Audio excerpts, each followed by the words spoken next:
project. Well, 183 Indiana service members have died since 9/11. Tonight, Jeremy Brilliant talks to the family of one serviceman who made the ultimate sacrifice. It's a visit Pam and Jeff Hallal have made dozens of times over the past 7 years. He believed that freedom was worth defending. Their son was killed by enemy gunfire in Iraq in 2004.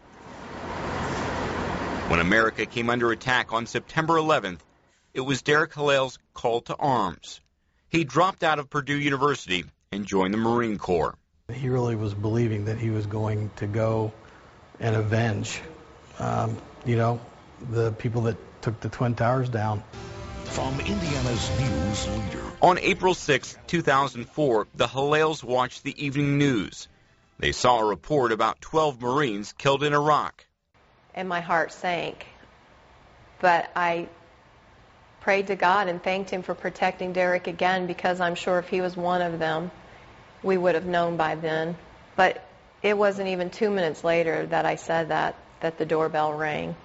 And standing outside their Northside Indianapolis home were Marines in dress blue who spoke in a somber tone.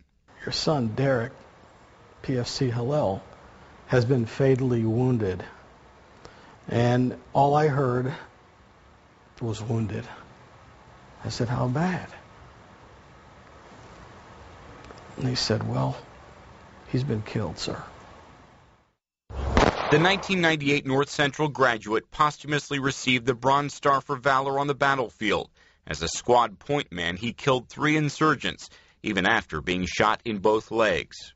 They said Deryk was fearless at that job, and it's not surprising to us. Deryk could have been buried at Arlington National Cemetery, but his family wanted him to be close to home.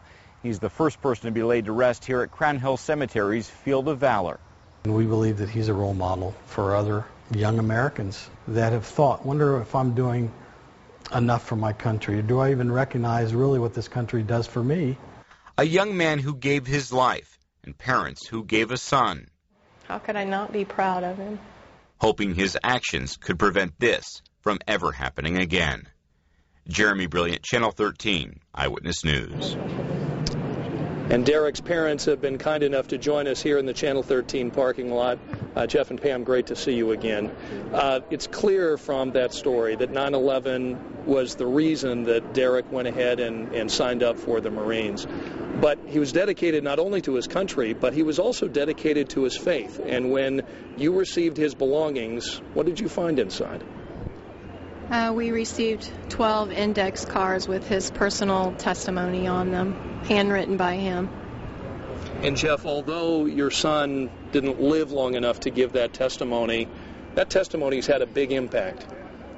God's plans are bigger than man's plans, and he allowed that to get into a book published in several languages, and we don't know how many people have read the book, but we also have gotten to give his testimony in public ceremonies several times. So yes, many times more than he would have impacted had he given it to the youth group.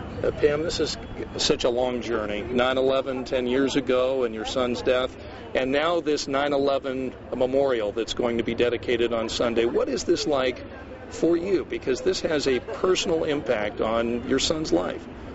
It really does, and it's at moments I feel really proud, and at other moments I'm so full of sorrow that my heart just weeps, because people have asked me if we had never been attacked on 9/11, do I think our son would still be alive today? And of course our faith answers that for us, and the answer is no, because we believe that Deryk's days were numbered before he was ever in my womb, and his life was planned.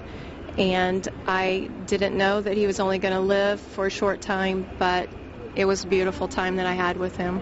Jeff and Pam Hallal, thank you so much for your sacrifice and for your son's service to our country. Thank you so much. Thank you.